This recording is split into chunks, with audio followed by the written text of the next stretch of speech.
ಇದು ಗುಪ್ತಚರ ಇಲಾಖೆ ಅಂತಂದ್ರೂ ಸರ್ಕಾರ, ಪೊಲೀಸ್ ಇಲಾಖೆ ಅಂದರೆ ಸರ್ಕಾರ, ಸರ್ಕಾರ ಅಂದರೂ ಸರ್ಕಾರ. ಅದರಿಂದಾಗಿ ಇದು ಟೋಟಲಿ ಸರ್ಕಾರದ ಪೇರು. ಇದು ಒಂದು ರೀತಿಯ ಕರ್ನಾಟಕಕ್ಕೆ ಕಪ್ಪು ಚುಕ್ಕೆ.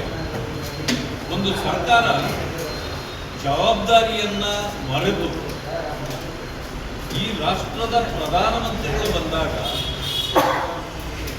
ಯಾವ ರೀತಿ ಕಾಷನ್ ತಗೊಳ್ಬೇಕಾಗಿತ್ತು, ಎಚ್ಚರಿಕೆ ಕ್ರಮಗಳನ್ನು ವಹಿಸಬೇಕಾಗಿತ್ತು, ಅದು ವಹಿಸಿಲ್ಲ ಅಂತಕ್ಕಂಥದ್ದು ಇದರಿಂದ ಗೊತ್ತಾಗ್ತದೆ. ಇದರ ಜವಾಬ್ದಾರಿಯನ್ನು ಸರ್ಕಾರನೇ ಹೊರಬೇಕು,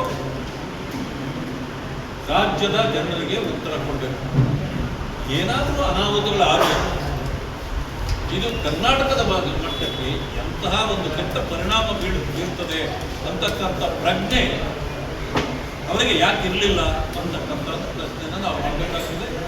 it is A total law and order failure ಅಂತೇಳಿ ನಾವು ಮೊದಲಿಂದ ಹೇಳ್ತೇವೆ. ಇವತ್ತು ಕೂಡ ಅದು ಎದ್ದು ಕಂಡಿದೆ ಅಂತಕ್ಕಂಥ ಆಪಾದನೆಯನ್ನು ನಾನು ಮಾಡಲಿಕ್ಕೆ ಬಯಸ್ತೇನೆ. ಉತ್ತರ ಕರ್ನಾಟಕ ನ್ಯೂಸ್, ಇದು ಕನ್ನಡದ ಉಸಿರು.